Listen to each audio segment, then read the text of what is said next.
Okay, we're almost finished here. We've completed both readings as well as various surveys and collecting a writing sample.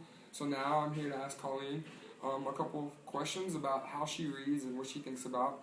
We went over some of the questions on this page, and I'm just going to pick out some and ask her a few.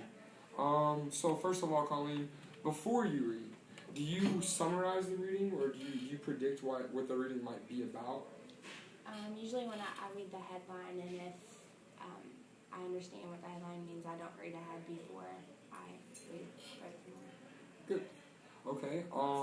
Do you ask yourself what you might know about the topic, or do you think about that, or do you maybe just do that and don't realize it? Or? Sometimes I do, but otherwise I don't. I just go ahead and read.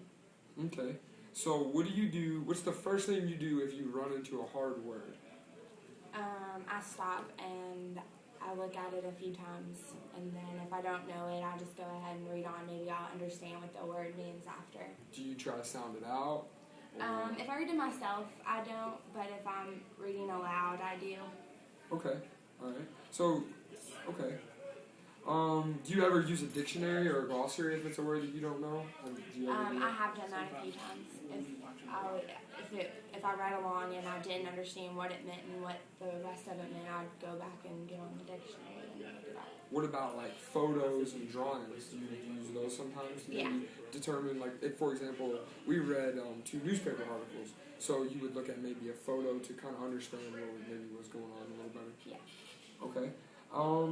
Do you ever, when you're reading, do you ever stop once in a while and ask yourself kind of what's going on?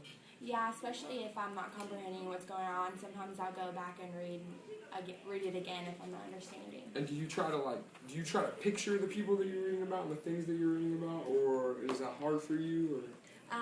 Sometimes it just depends on what I read. Okay, I think we know a lot more about how you read and strategies to help you, and we've learned a lot throughout this program. Thanks, Lynn.